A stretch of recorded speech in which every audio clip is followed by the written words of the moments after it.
Leitura do primeiro livro de Samuel. Naqueles dias, Saul tomou consigo 3.000 homens escolhidos em todo o Israel e saiu em busca de Davi e de seus homens até aos rochedos das cabras monteses. E chegou aos currais de ovelhas que encontrou no caminho.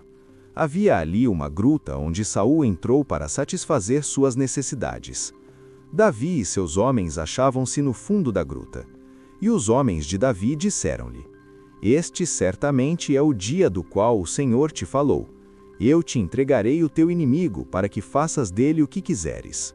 Então Davi aproximou-se de mansinho e cortou a ponta do manto de Saul. Mas logo o seu coração se encheu de remorsos por ter feito aquilo, e disse aos seus homens: Que o Senhor me livre de fazer uma coisa dessas ao ungido do Senhor, levantando a minha mão contra ele, o ungido do Senhor.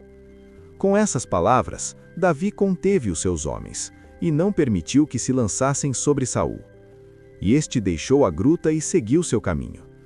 Davi levantou-se a seguir, saiu da gruta e gritou atrás dele: Senhor, meu rei!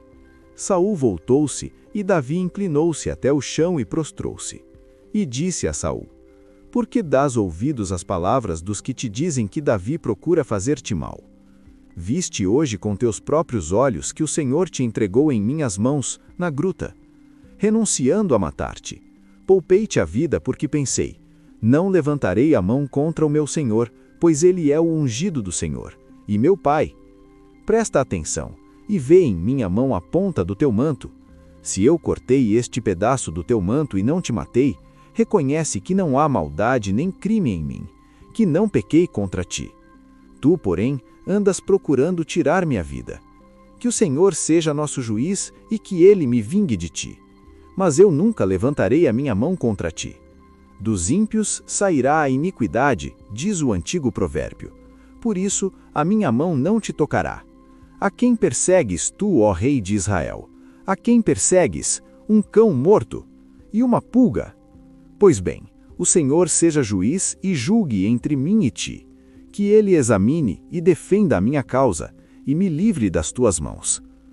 Quando Davi terminou de falar, Saul lhe disse: É esta tua voz, ó meu filho Davi? E começou a clamar e a chorar. Depois disse a Davi: Tu és mais justo do que eu, porque me tens feito bem, e eu só te tenho feito mal. Hoje me revelaste a tua bondade para comigo, pois o Senhor me entregou em tuas mãos e não me mataste.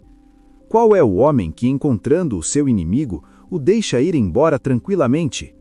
Que o Senhor te recompense pelo bem que hoje me fizeste. Agora, eu sei com certeza que tu serás rei e que terás em tua mão o reino de Israel. Palavra do Senhor. Graças a Deus. Proclamação do Evangelho de Jesus Cristo segundo Marcos. Glória a vós, Senhor. Naquele tempo, Jesus subiu ao monte e chamou os que ele quis, e foram até ele.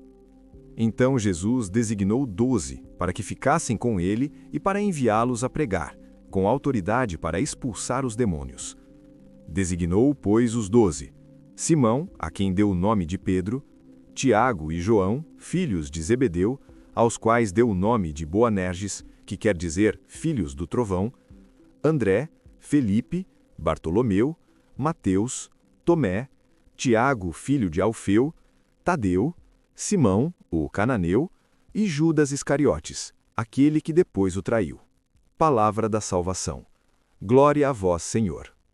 O Evangelho nos revela que Jesus sobe ao monte antes de chamar os 12, e o monte, na Bíblia, é sempre lugar de encontro com Deus, de escuta profunda e de revelação. Isso nos ensina que toda vocação nasce da intimidade com o Senhor. Jesus chama os que ele quis, não por mérito humano, mas por amor gratuito. Antes de enviá-los a pregar e expulsar os demônios, ele os chama para ficarem com ele. A missão cristã não começa na ação, mas na convivência com Cristo. Sem essa permanência, a pregação se esvazia e a autoridade se perde. Os nomes dos apóstolos revelam homens diferentes, com histórias, limites e até contradições. Entre eles está Judas, aquele que o trairia, mostrando que Deus confia sua obra a mãos humanas, frágeis, mas capazes de serem transformadas. Isso nos consola e nos responsabiliza. Deus continua chamando pessoas imperfeitas para realizar sua vontade. Cada cristão, à sua maneira, também é chamado a subir um monte, ouvir a voz de Jesus e assumir a missão de testemunhar o reino com a própria vida.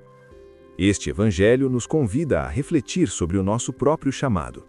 Antes de fazer algo para Deus, somos chamados a estar com Ele.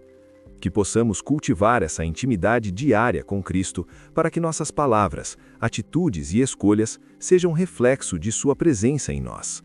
Assim como os 12, que nossa vida seja resposta fiel ao chamado do Senhor, mesmo em meio às fragilidades, confiando que é Ele quem sustenta e envia.